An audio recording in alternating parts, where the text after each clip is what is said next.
এদিকে বাংলাদেশ ভারতের সম্পর্ক হবে দুই দেশের জনগণকে কেন্দ্র করে, কোনো ব্যক্তি বা দলের সাথে নয়। এছাড়া পারস্পরিক সম্পর্কে কোনো সমস্যা দেখা দিলে সমাধান হবে আলোচনার মাধ্যমেই, একথা বলেছেন পরিবেশ উপদেষ্টা সৈয়দা রিজওয়ানা হাসান। অন্যদিকে শেখ হাসিনার বিদ্বেষমূলক বক্তব্যে বাধা দেবে ভারত, এমনটাই আশা করেন স্থানীয় সরকার উপদেষ্টা। বুধবার সচিবালয়ে পরিবেশ দূষণ রোধে এক আলোচনা সভার আয়োজন করে স্থানীয় সরকার বিভাগ,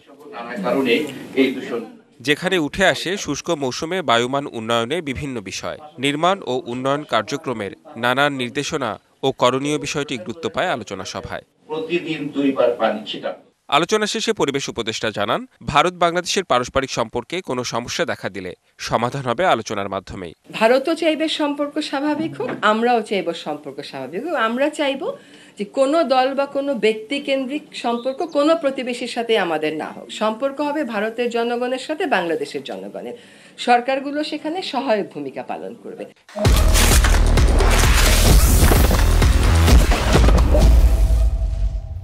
এ সময় শেখ হাসিনা ভারতে বসে বিদ্বেষমূলক বক্তব্য দিলে দেশটির সরকার বিষয়টি হস্তক্ষেপ করবে বলে আশা প্রকাশ করেন স্থানীয় সরকার উপদেষ্টা।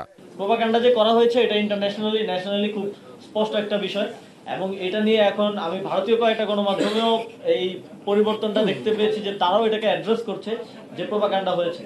বৈঠকে সিটি কর্পোরেশন ও পৌরসভাগুলোকে বায়ু দূষণ ও পরিবেশ রক্ষায় 12 দফা নির্দেশনা পাঠানো হয়েছে বলে জানান আসিফ মাহমুদ সজীব ভুইয়া। Redwan Ahmed, DBC news, Dhaka.